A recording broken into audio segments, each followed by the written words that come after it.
So this afternoon, I am here with the Reverend Jerry Drino in the Diocese of El Camino Real. I am Lucinda Ashby, and I am the Bishop of the diocese. And Jerry and I have gathered this afternoon so that we could have a conversation to talk a little bit about his background and also his experiences of racism and his research and how this has all worked in his calling to serve the church. So Jerry, thank you for being willing to be part of this conversation. Thank I'm you. looking Thank you. forward to it.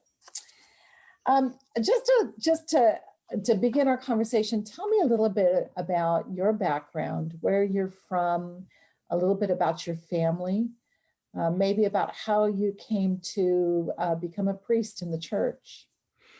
Okay. Well, I was born in Southern California on the ancestral lands of the Tonga people, and on the rancho of Mission San Gabriel Archangel. And those are very important because I have always been related to the land as being very sacred. And I think it's a long family tradition of farming communities here in the United States, as well as in Northern Italy. And my both sets of grandparents arrived in Southern California in 1910, didn't meet each other until my parents were going together 15, 20 years later.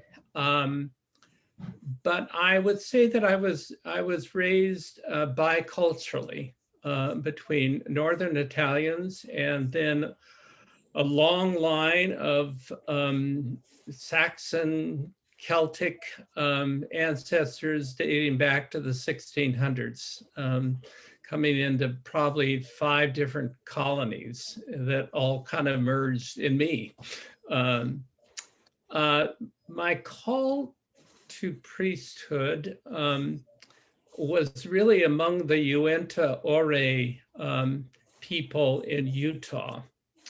I was fortunate enough to be raised in the Diocese of Los Angeles, where they had an extraordinary camping youth program. And I began as a junior counselor in middle school, became a counselor in high school. And after your junior year, you were eligible to go on what was called world mission trips and or projects. And every year the diocese would send out about 150 of us, late high school, college age students around the world. Wow. And the first program was to go among the Uinta Ore people. And while I was there, I realized that the sacredness that I had really always known about the land as I was growing up. I would, as a kid, I would get on my horse and just ride off into the hills and let the land speak to me. And so to be with the people who had cared for the sacred in the land for thousands of years, I realized I'd come home, and I remember walking with 2 of the chiefs along a trail going to the river. And after about 20 minutes, they said, "How come you are different than the other guys from California?" And I said, I don't know. What do you mean? And they said, "You don't speak. You communicate like us in silence." And there was this deep sense of healing and recognition and acceptance that was there. And it was like I came home, but it was in the land. And I said, "I really don't want to leave. I want to just stay among the people." And I said, "Well, how do I get back?" And I said, "Well, I don't want to be a doctor. I don't want to be a teacher. I'll come back as a priest." Fortunately, the church was not caught up in an evangelical mindset where they were probing into vocational motivation. So no one ever asked me what I believed, and I didn't have to tell them.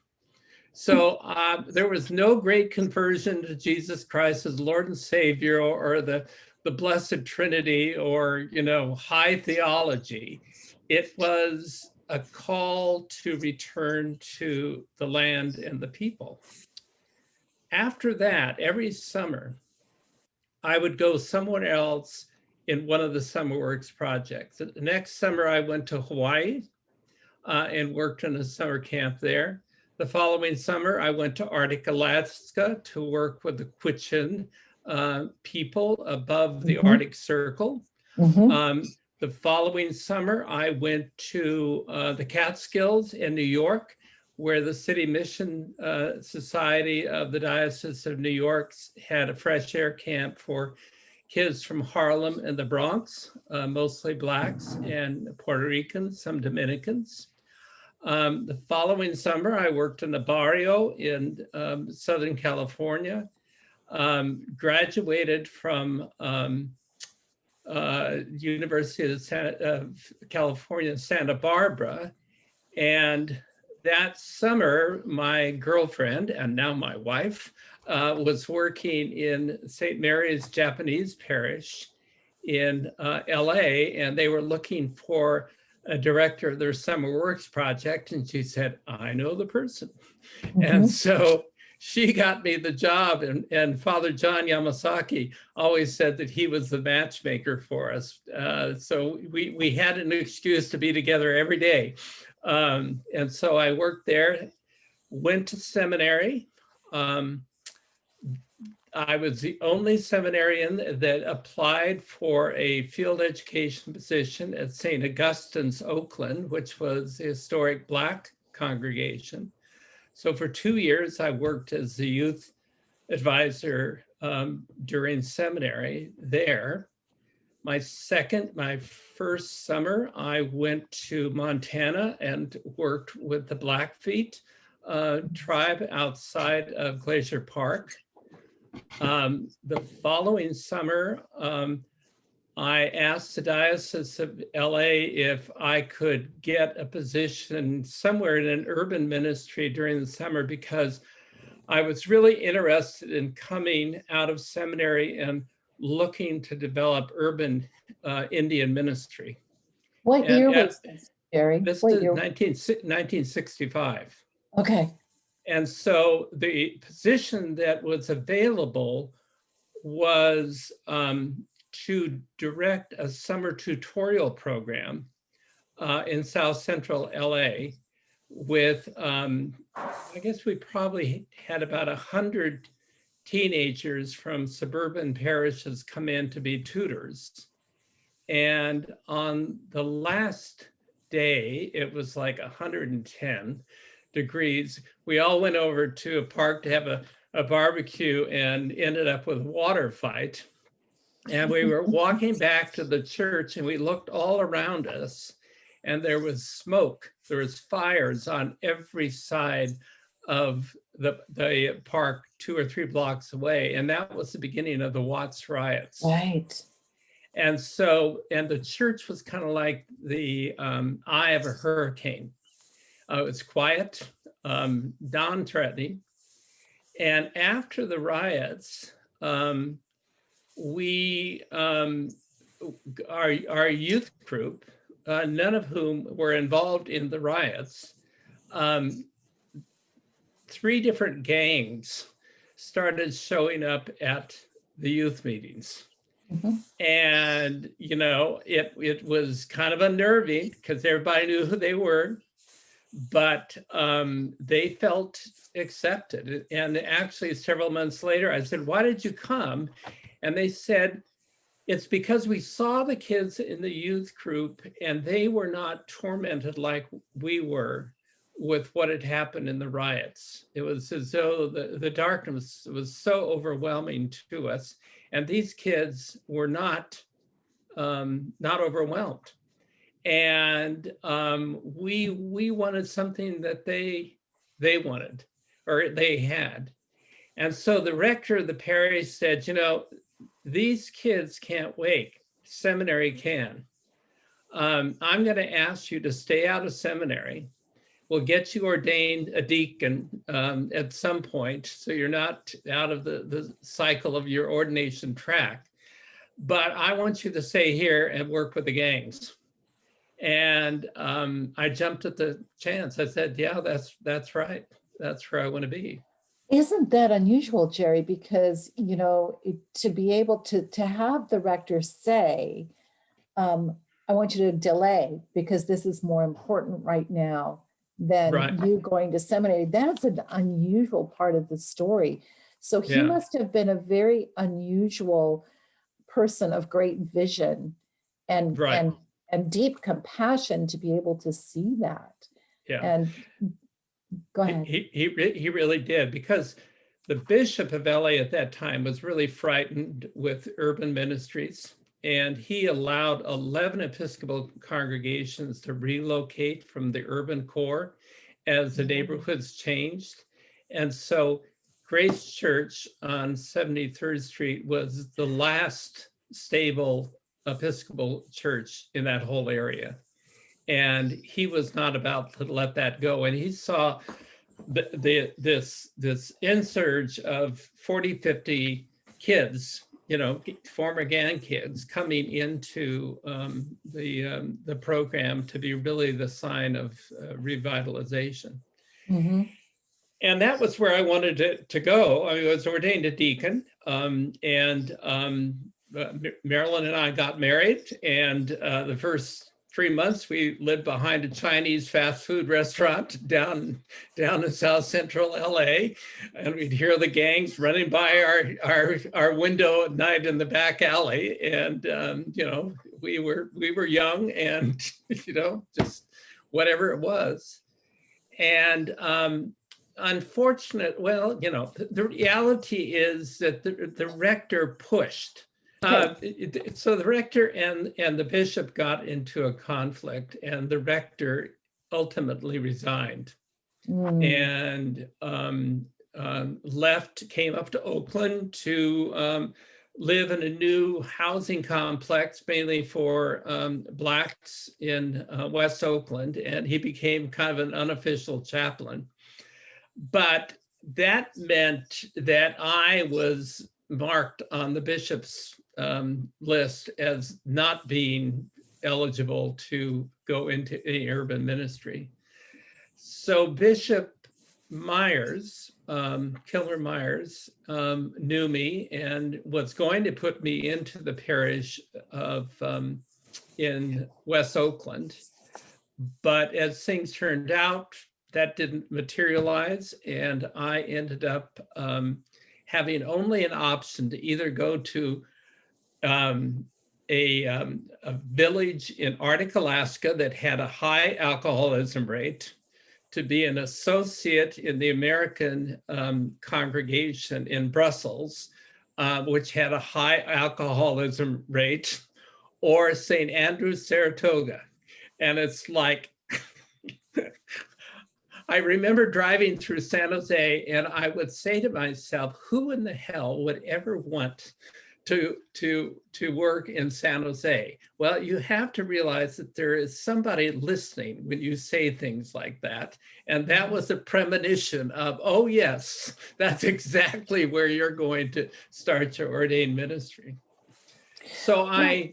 It's an interesting choice given your background, Jerry, that you would choose St. Andrews, Saratoga, because it would seem that you would have been drawn to either of the other two, especially the one in Arctic Alaska. Well, the reality is that my wife and I weighed back and forth, and we said, is this a place to start our marriage life, even though we were married our senior year? And we said, no, we've got to look at the sacrament of marriage as equal to the sacrament of vocation. And so in a sense, I don't think I had much of a choice. Uh, and I always remember asking Roy Strasberger, the rector, then, why did you choose me? Because I did everything to not be acceptable to you. And he said, because you had fire. And Mm, I wanted somebody who knew liturgy, raised in the high church, because the new prayer book was about ready to be experimented with. And I needed somebody that had liturgical background, and you were it. And so I got there, and a classmate of mine had gone to the Cheyenne River Reservation in South Dakota and discovered that 1 in 3 of the teenagers were attempting suicide. oh dear. And which unfortunately is still pretty much the case. And he was convinced if you could get the kids off of the reservation for even a semester, so that they knew how to, there was a way to get into the dominant culture, then they would survive. And so we started an exchange program, although it was mostly a one-way street. And over 3 years, we brought 36 Lakota teenagers to live in our families at St. Andrews, to go to high school. Some of them just went one semester. Almost all of them graduated, and some went on to college. None of them committed suicide. And that involved about 50 parishioners. Mhm. And they would say it was life transforming. They had always seen, Native Americans as sort of exotic, creatures and everything like that, but to really get to make them a part of the family. How At did the, you prepare the families for working with Native American kids? Not too well. It was on the run. It was on the run.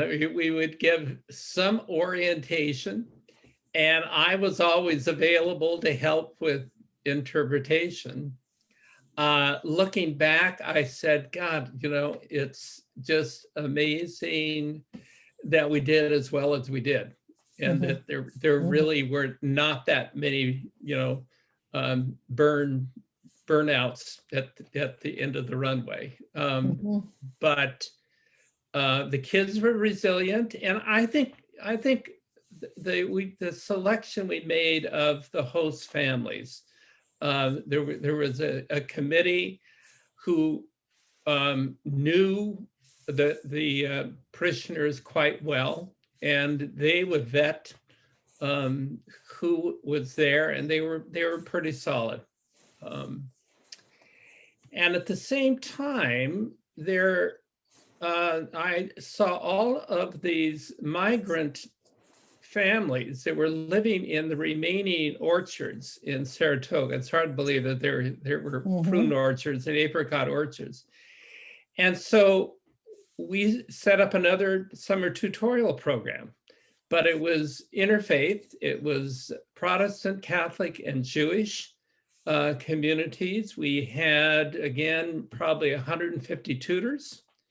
And for 3 summers, we ran that program, and we had 2 retired school teachers who were in charge of the program, and they were the educators. And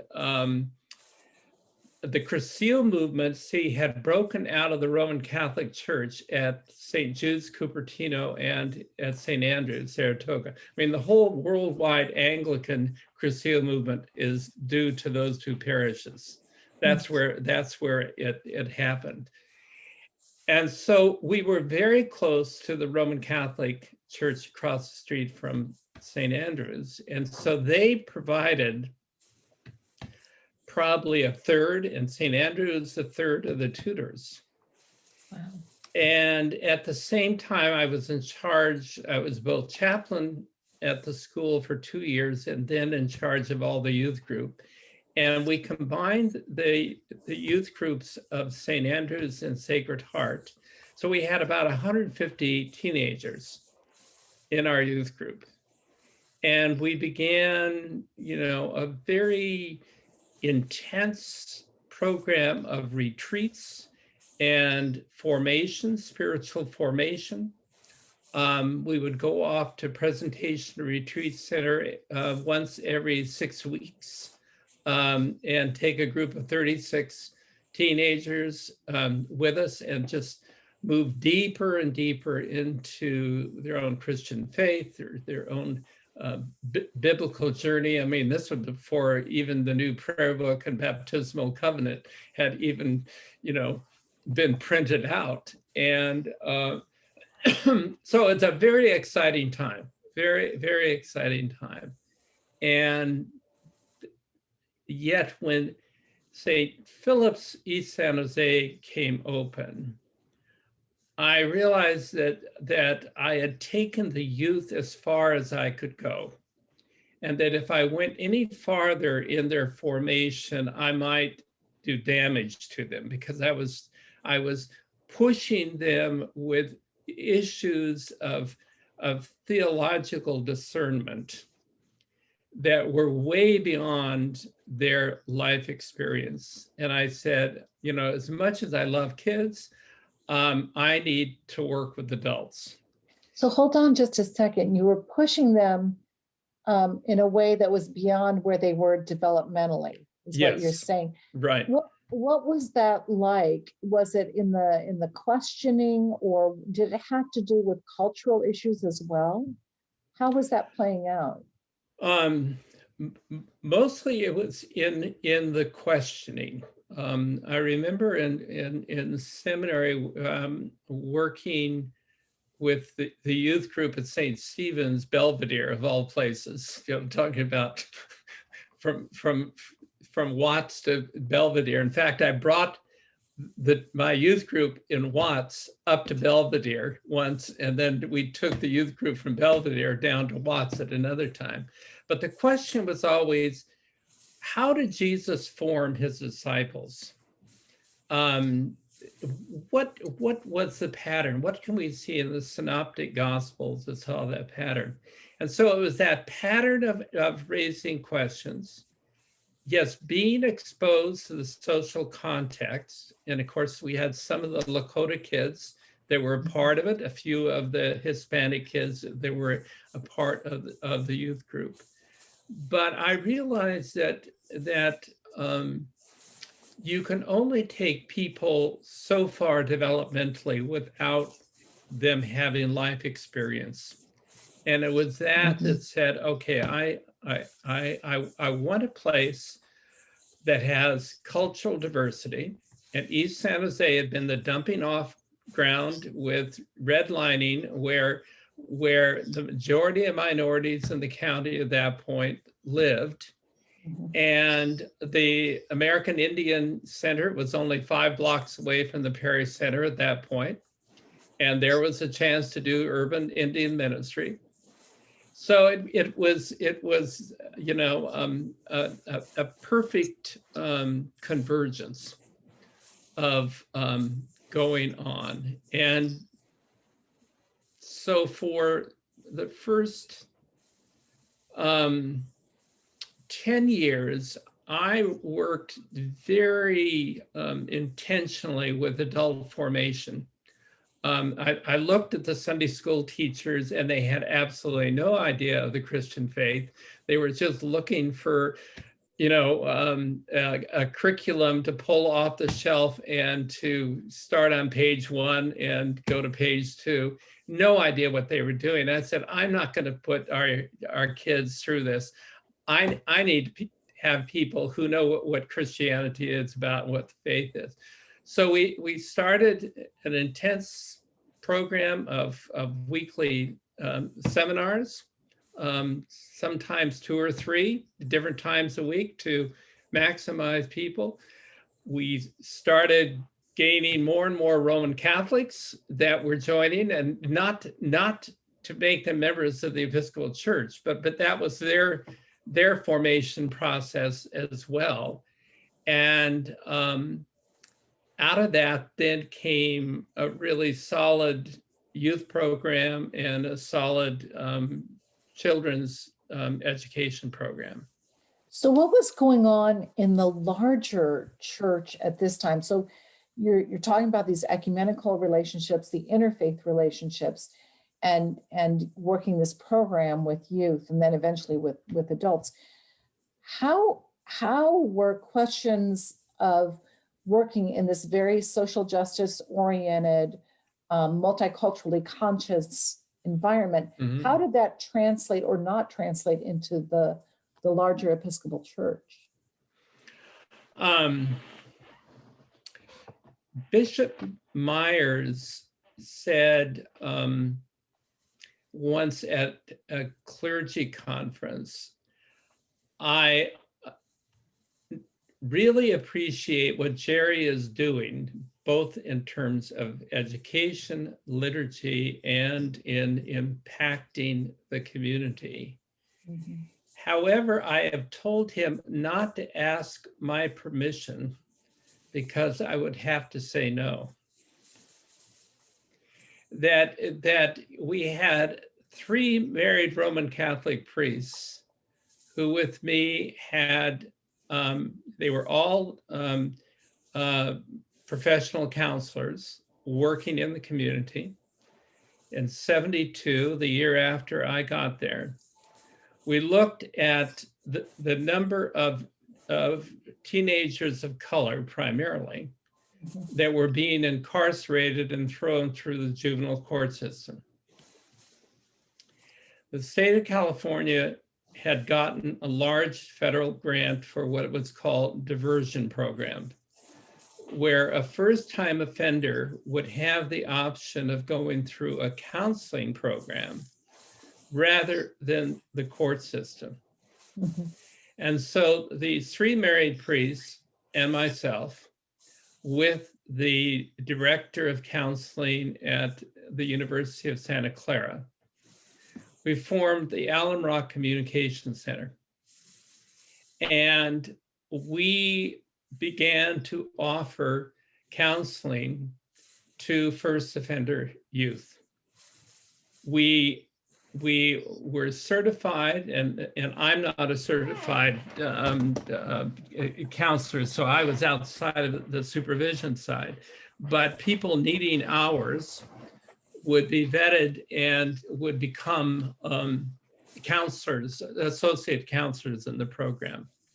At the height of our response, we were probably seeing 5,000 new cases a year. And the current building where Ruth has her offices, Hewlett Packard gave that building to the counseling center for the use. But most of the counseling was done out on the streets, on park benches. We used to laugh, we'd that was your office. We'd sometimes meet in telephone booths, So I served on the board of directors and was, the support team. At the same time, my wife wanted to create a Montessori preschool, but a unique Montessori preschool in that she wanted to have a balance economically as well as socially, ethnically with the population. And she was able to get state funding so that low-income families could participate. So that typically, and it's still functioning today at Holy Family, typically there would be 18, 20 different nationalities. And that was also reflected in the staff.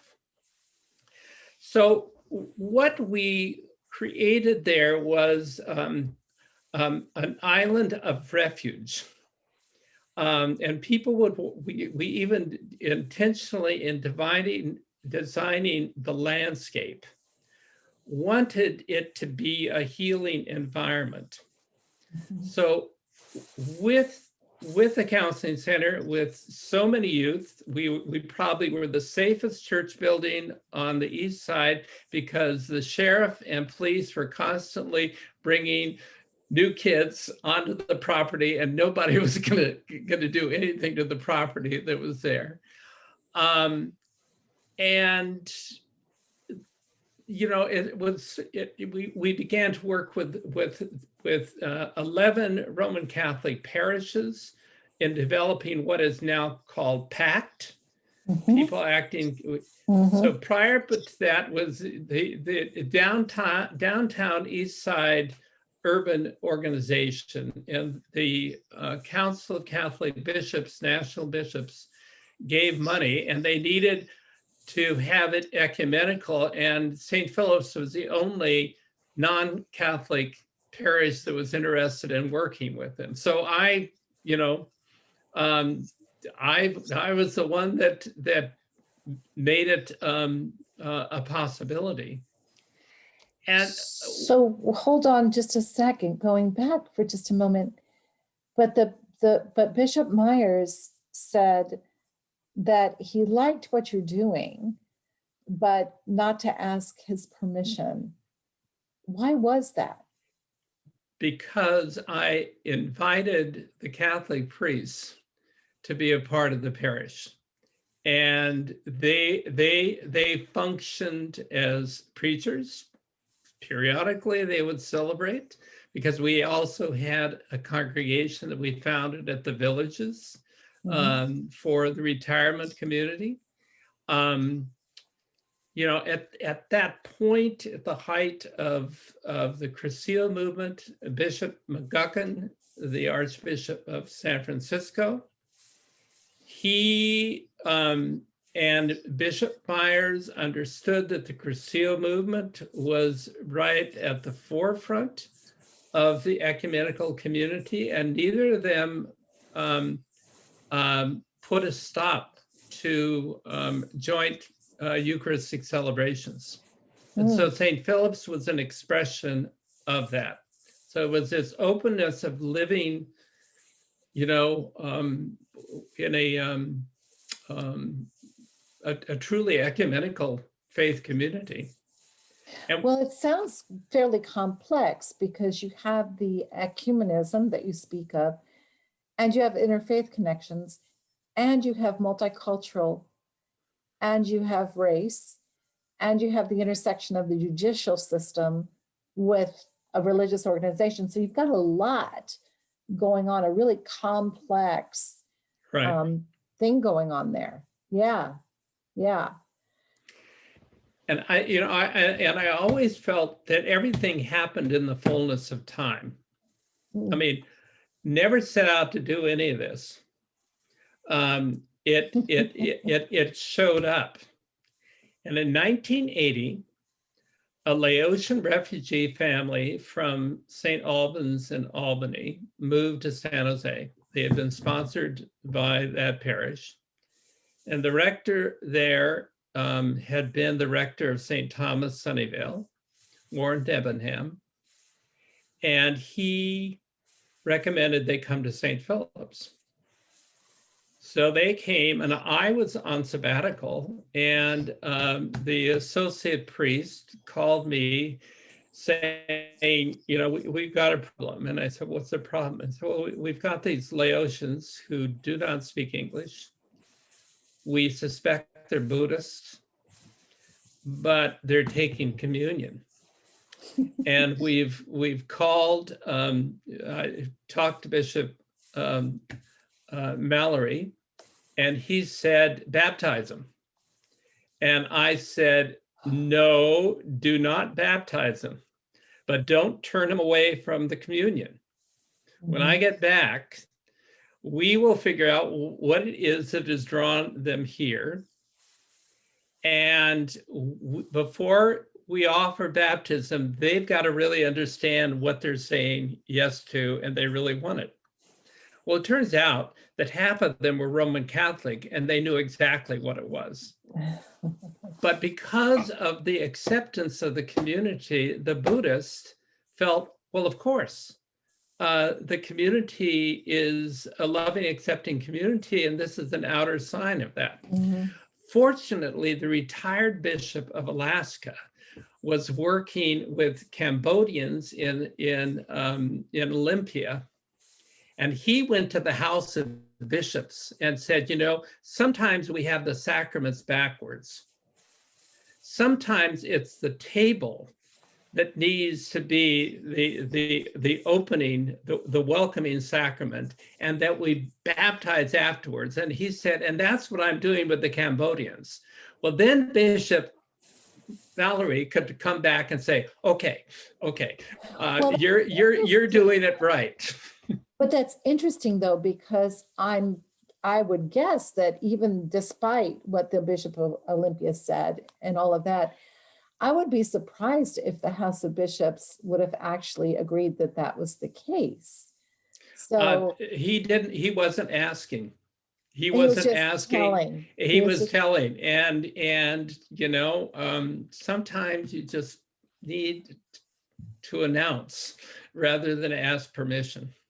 Well, do you think that has been, it's because it sounds to me very much like as though the work that you've done up until that point, so we're taking it through the 1980s, was a lot about announcing. Yes. And mainly because it wasn't something, as I said, was planned. It was organic. It would emerge.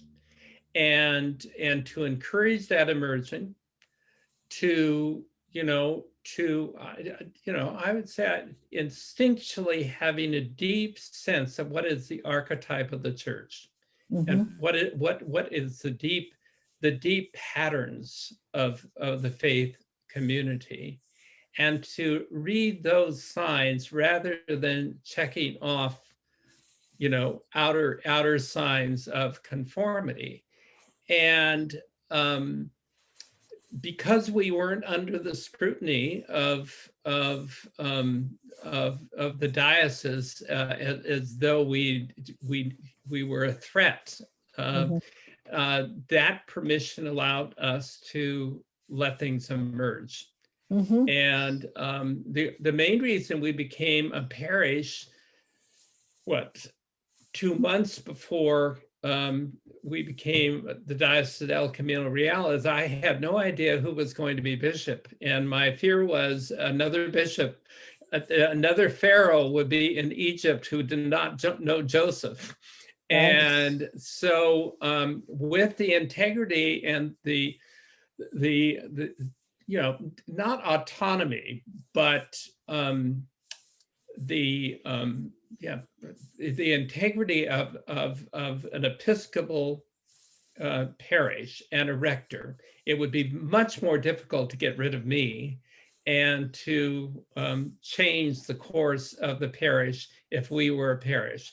So right. we raised $26,000 in a matter of 2 weeks to pay off our indebtedness to the Diocese of California, and became a parish, the fastest movement from mission to parish status in the history of Diocese of California.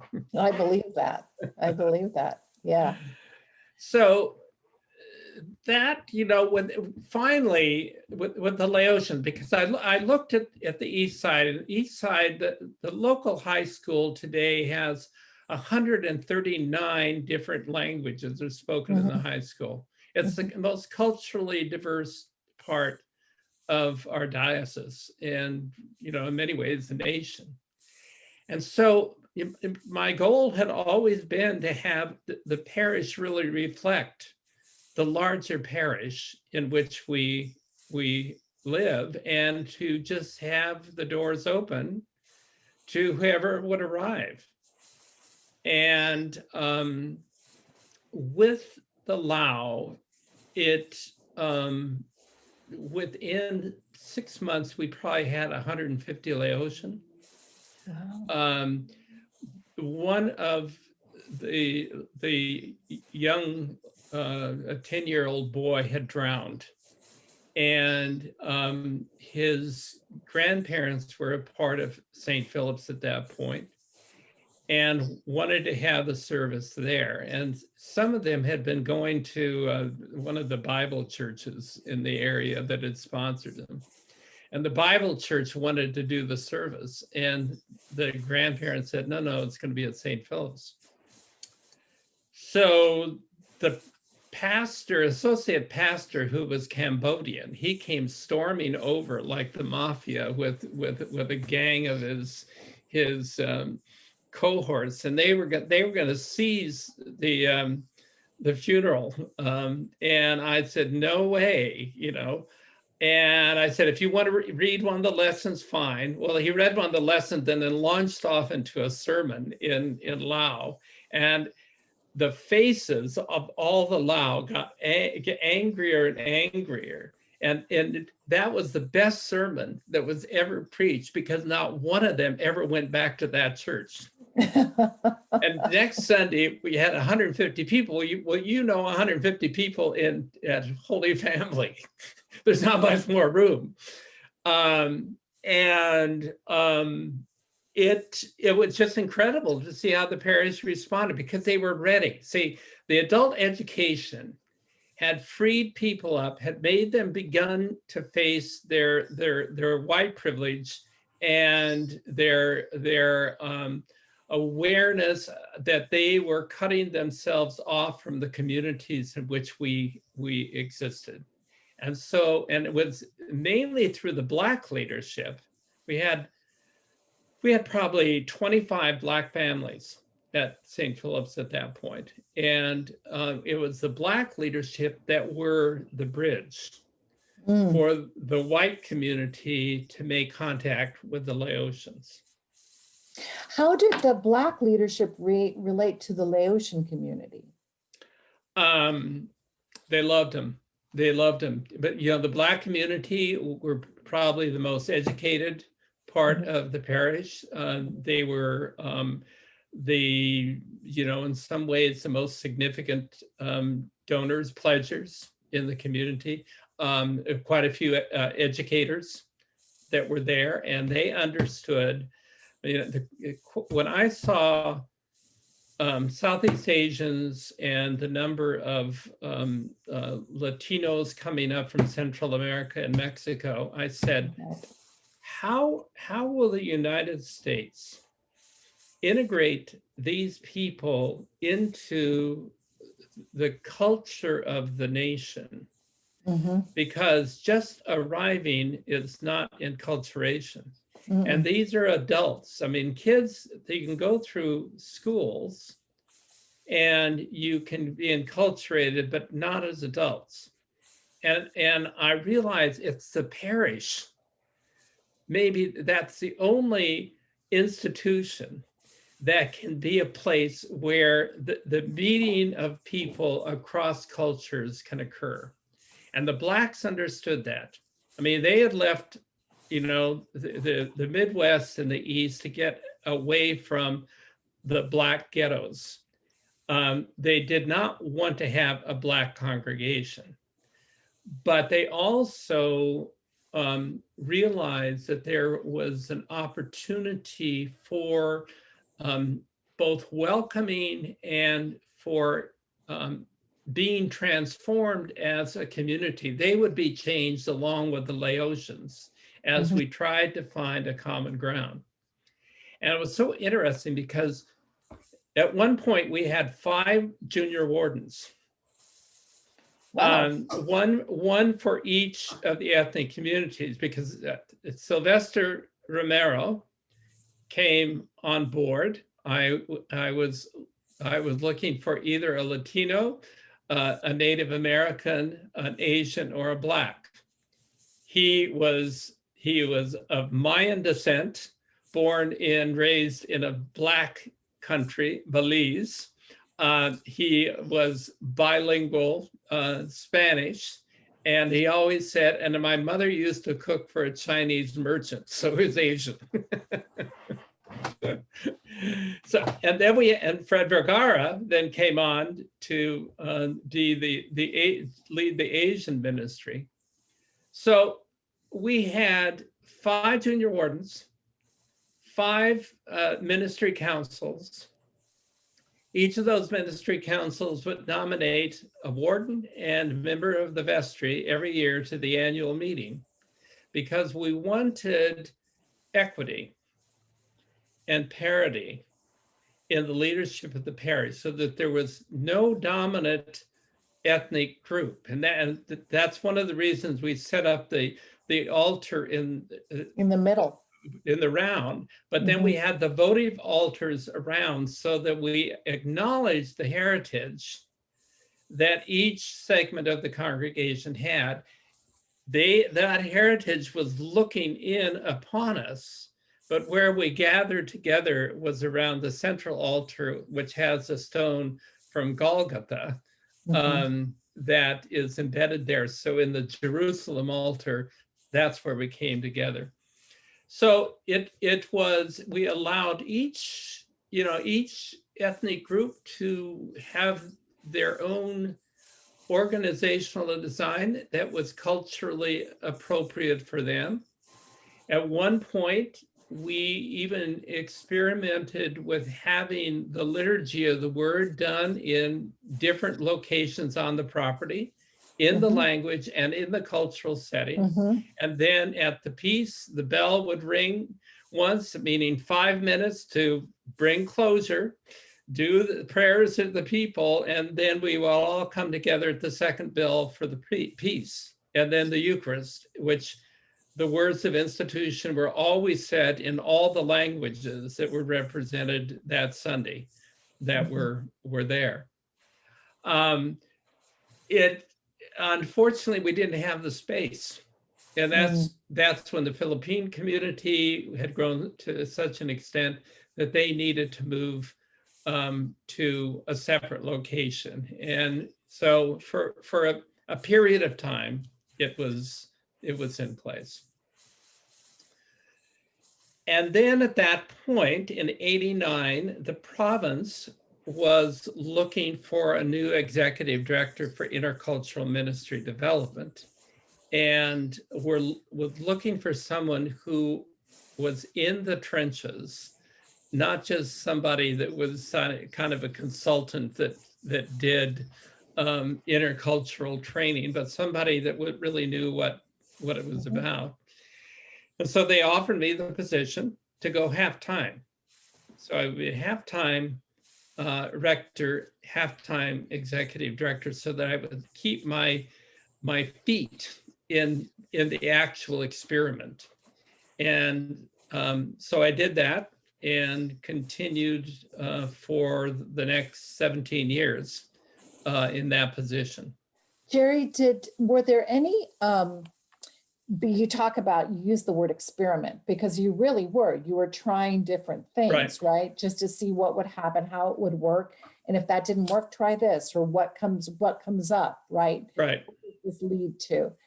Were there other, around the church, now you probably know Province 8 best, but did you see the same type of experimentation taking place in other parts of the Episcopal Church? No, I mean, I looked and I didn't see it. I didn't see it. How did that feel? Lonely. Yeah. Lonely and frightening, because I didn't have anything to really test the assumptions that we were working with. The value of having Sylvester and Fred as a team is with their experience, especially outside of a white dominant culture.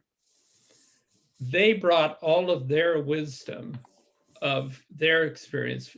Sylvester working in Guatemala between the Mayan and the dominant Latinx community. Fred working with multiple Asian groups. We really, there was no longer a rector of St. Philip's. There was the office of rector, but it was being served by the three of us and by associate,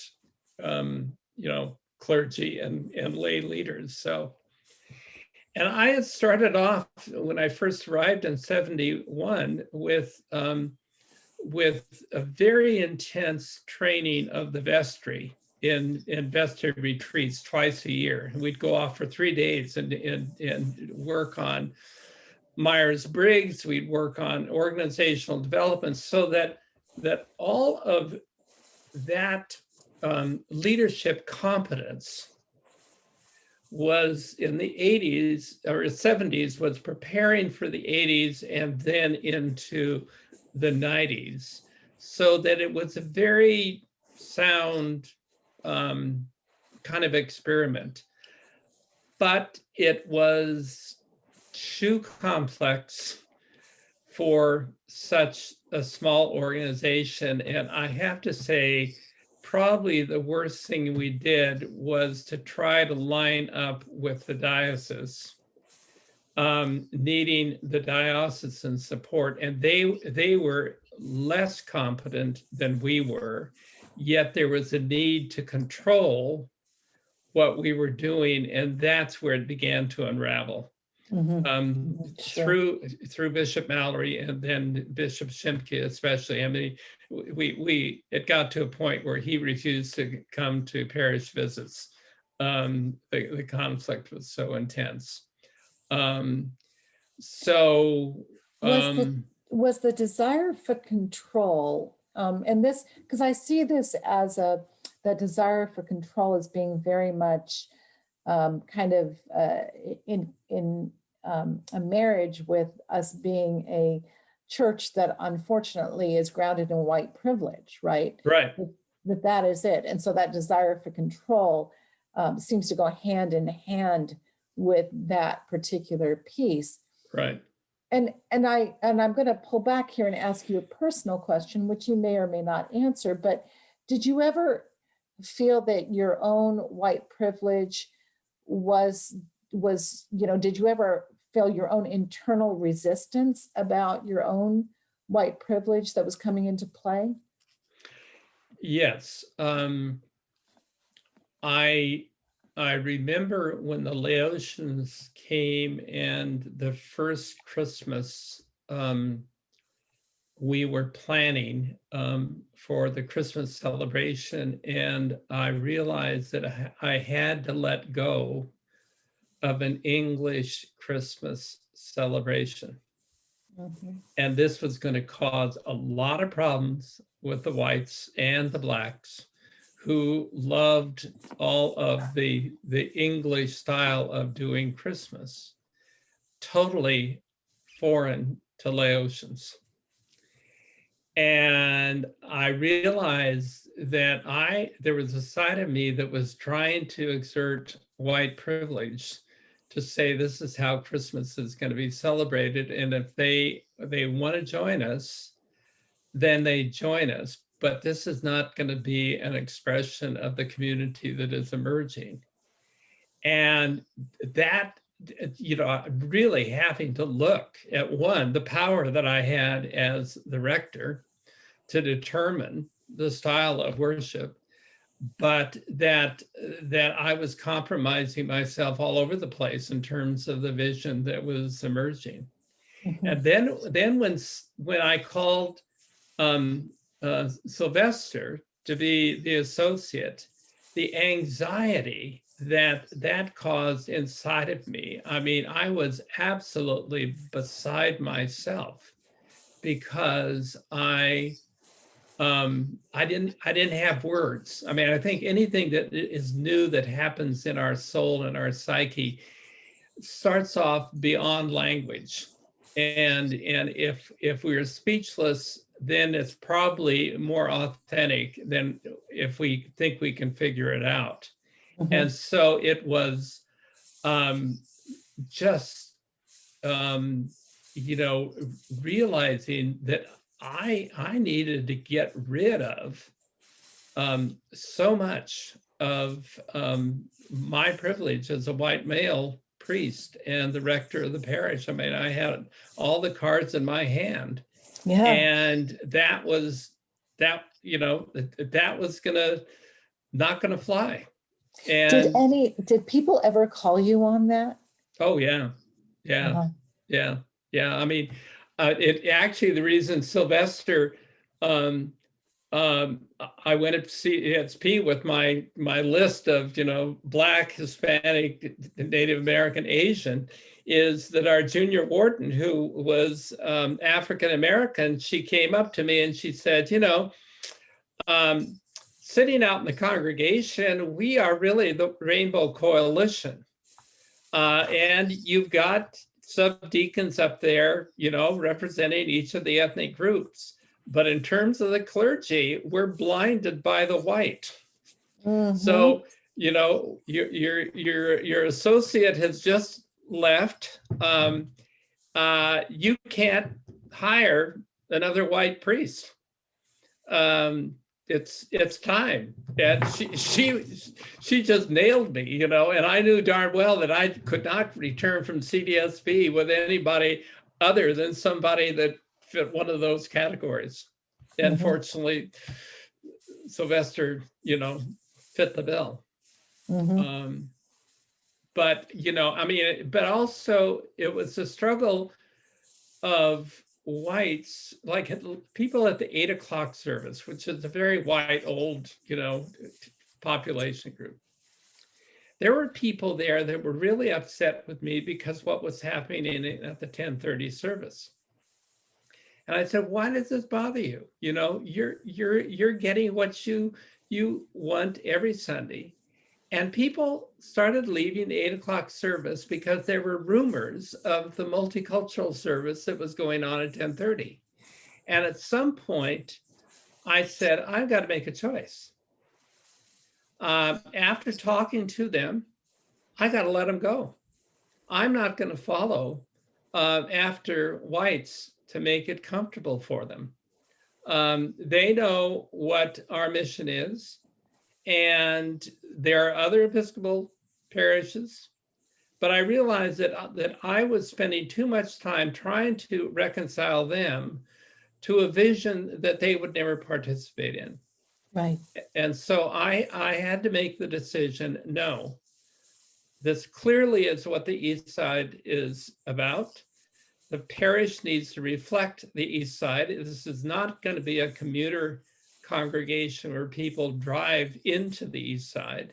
It has to reflect the East Side. And that was huge.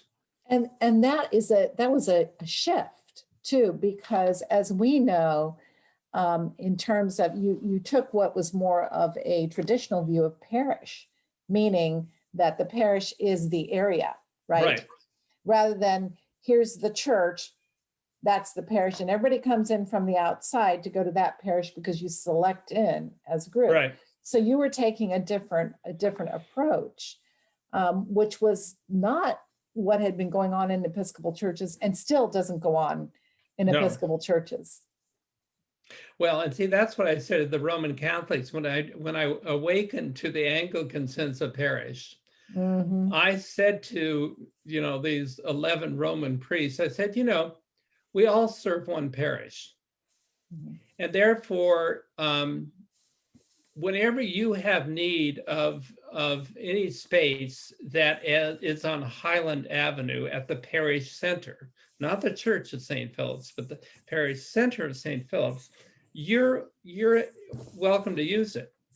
But because I serve with you as a priest in the parish of East San Jose, I may very well call you and say, I need space at Our Lady of Guadalupe, or I need space at Five Wounds, or I need space at St. John Vianney, because we're all the same parish.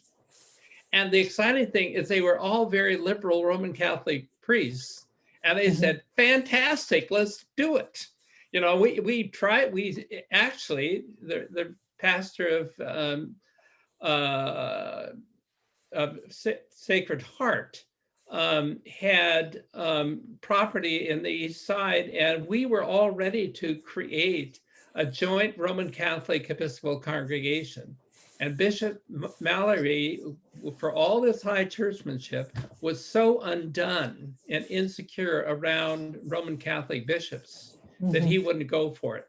And so we lost the opportunity. So St. Francis in the Evergreen could have been St. Francis Roman Catholic Episcopal Parish, but Interesting. it Yeah. didn't happen. Interesting.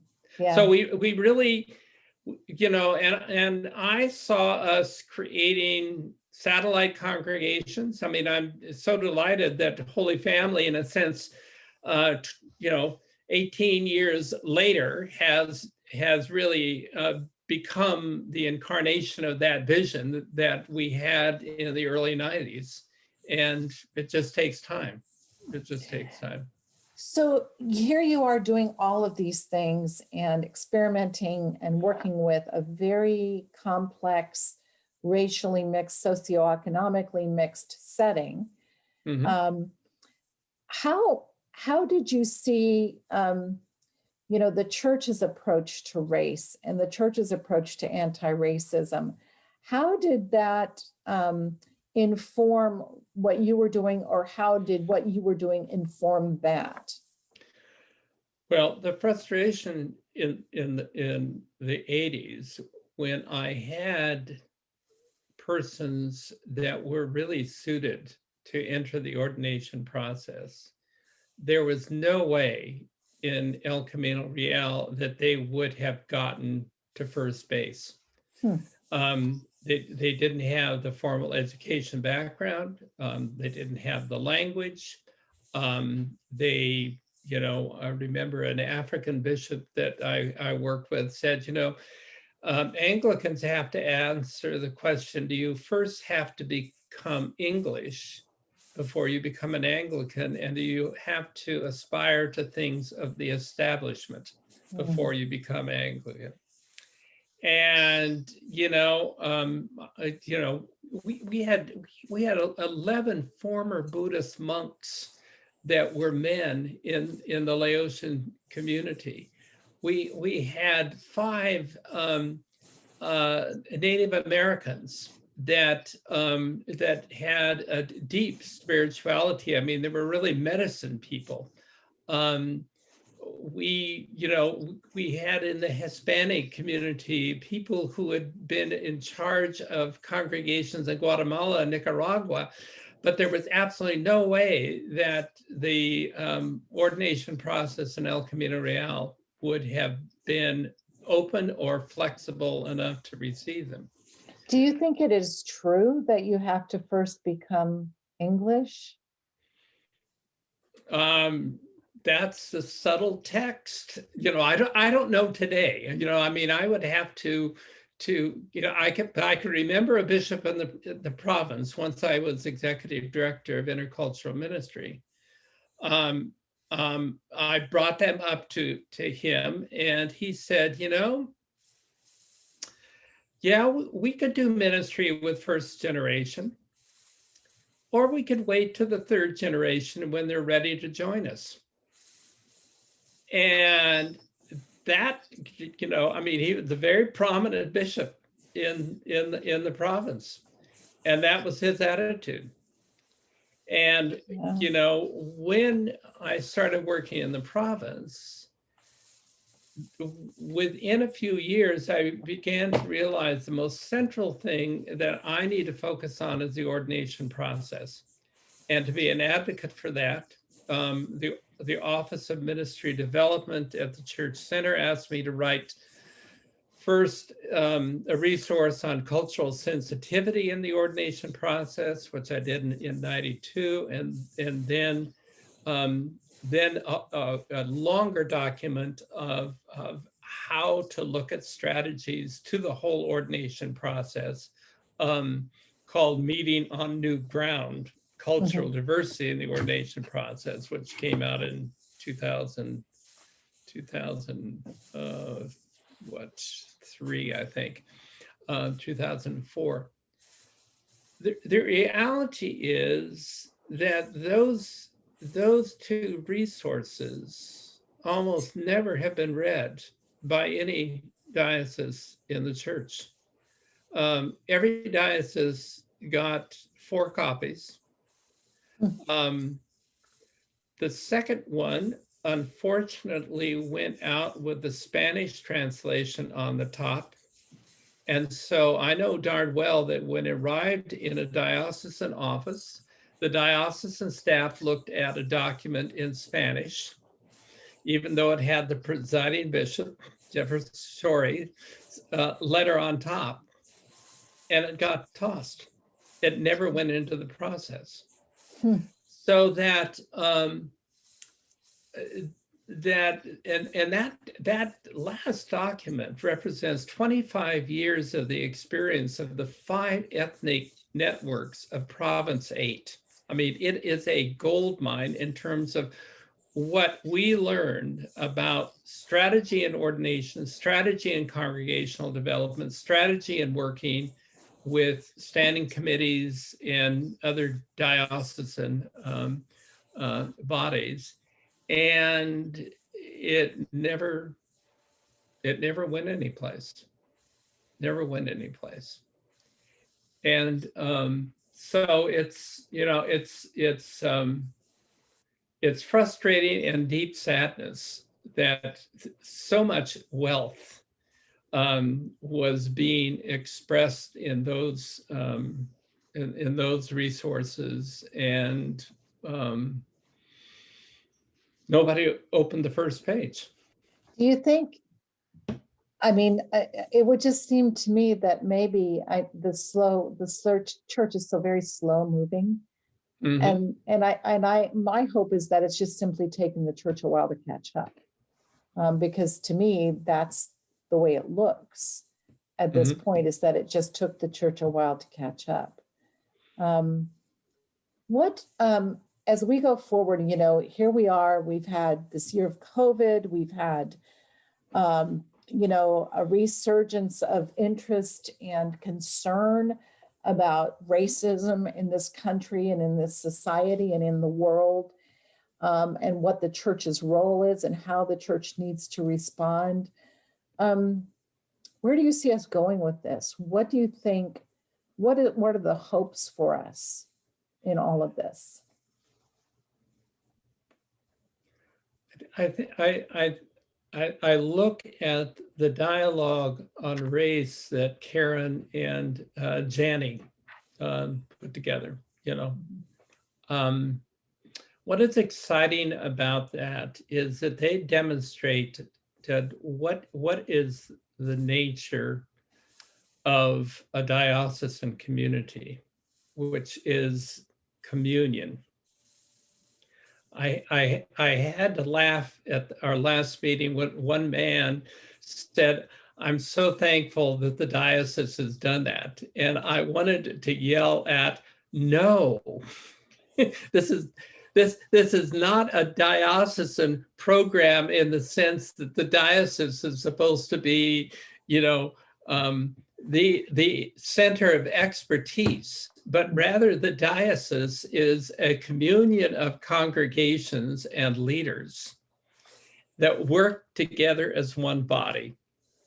And I would say that what they did is one of the most hopeful signs. That what actually, when the diocese was founded, and I had some part to play in that, it was that vision of grassroots coming into being, and small communities giving leadership for the whole diocese rather than an institutional hierarchy. So I see that as a positive sign that I hope will be, other expressions will be encouraged. If clergy and lay leaders say, this is really important. I'm also aware that after a year, we've only begun to scratch the surface of white privilege and entitlement. And how do we keep that up? I mean, this has got to be a lifelong kind of exploration. I think Black Lives Matter is, to use Sunday's lectionary from Numbers, where the serpents attack the people, and God says, make a bronze serpent, the statue of the bronze serpent. Black Lives Matter is the bronze serpent on the staff. Yes. And if we avert our eyes, we will be bitten by that which will poison us. So we better pay attention there. To proceed, I think increased awareness of Native American communities.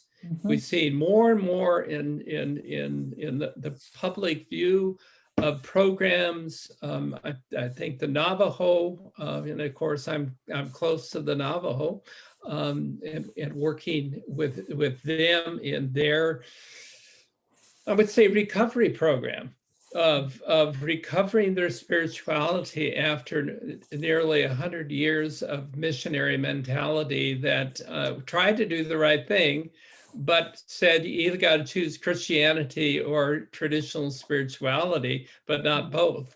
And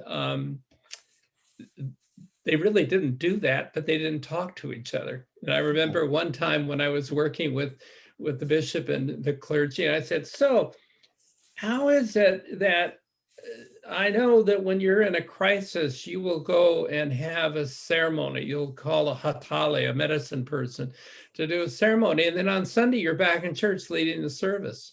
And one of the deacons said, oh, the Roman Catholics do that too.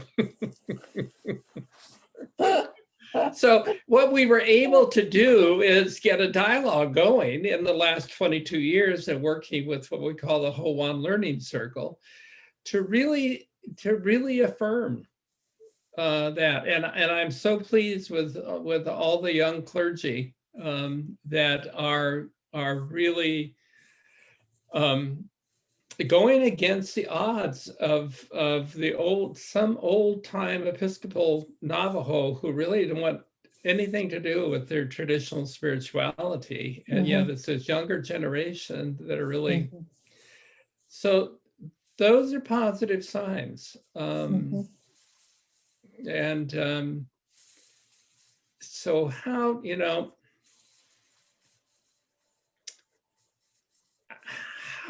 to engage people at a deeper level of dialogue on a continuous basis and not just a one-time program, I think we'll get things going. I do too, and I think it has a lot to do with story and the recognition that, white is a race as well. Yeah. And that means that there is story. I think that when we remember that white is a race as well, then we, instead of looking for other people to explain to us who we are, we look to ourselves to understand ourselves in order to relate better to everyone around us. Because I think that that's going to be really a real important part of our ongoing journey with race, is that. Right, and I think, and you pointing that out, I think the hardest thing that whites had to face at St. Philip's in the 80s when we were really becoming is they didn't know they had a culture. Right. And what happened was that they quote saw all these other people with their cultures, with their celebrations. I mean, we would recreate Guatemalan villages on a Sunday, in a celebration, or a Laotian village or a Filipino village, and the whites wouldn't know. What's my culture? I don't know even. and I remember some people, as they were leaving the parish, said, I don't come to church to have to confront my racism. And I said, that doesn't have to be the only option. But now that it's got your attention, what are we going to do with that? And they didn't want to work with it. Well, I think that it's a, and this is just, something that I'm seeing that I don't know, this may or may not be part of your experience, but when we don't know our own story and we don't claim our own race, and we're constantly looking to someone else to give us our story or to give us something of value, that is really difficult. I mean, when you think about how many people do you and I know who have, for the sake of augmenting their spirituality or because they find themselves dry, navigate toward Native American spirituality rather than digging deeper into their own culture. Exactly. And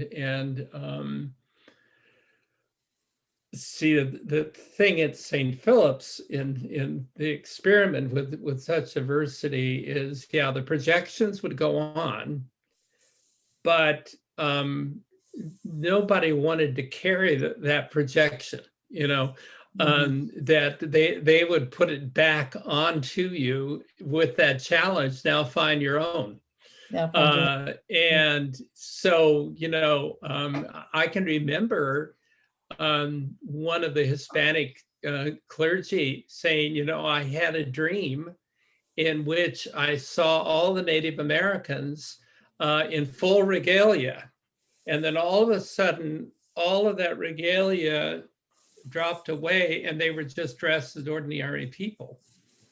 And he said, I remember that when I was growing up in Central America, that we used to always make fun of the indigenous. And yet there was an old grandma that lived in our house and I didn't know who she was. Well, she was my grandma, but because she was Mayan, I didn't see her. And he said that dream was so freeing because I could see not only the Native Americans at St. Philip's, but I could see the Mayan back in my own country and my own grandma. And the fact is, I look at my face in the mirror and I said, oh my God, I'm Mayan too, but he had totally just, so, if we understand that parishes are laboratories for people's growth and becoming, and laboratories in this experiment of what it means to be in the American experiment. That's where I think the excitement should be. That we need to revision, not, maintaining the American Anglican Episcopal prayer book tradition, but rather to be far more engaged in the transformation of our society, and the diversity is there. I mean, one of the workshops we did in the province was entitled, "What Happens When Our Neighborhood Changes, but Our Parish Doesn't?" Right there. And that's it. That's it. You don't need any other question. And then to live with that and to say, what are the resources that are out there? I mean, our congregations are shrinking, but the population continues to grow. So what's wrong with this equation? We don't lack, people that are there. We could do whatever we wanted. We can do whatever we want to do when we're willing to do it and when we're willing to engage in our gospel calling. It's actually pretty simple, isn't it? It is. It is pretty simple. Jerry, I really appreciate the time so much today. Well, thank you. It has been just a fascinating walk, and I know we didn't get the whole journey, but we got a good part of it, and it's just a fascinating walk. And I really do appreciate your time. So thank you for taking the time, and I look forward always to more conversation. I do too. And I really appreciate what you're doing with this pilgrimage. I mean, I love the 4 segments that have already come, and they're very enlightening. So thank you for your leadership. Thanks, Jerry.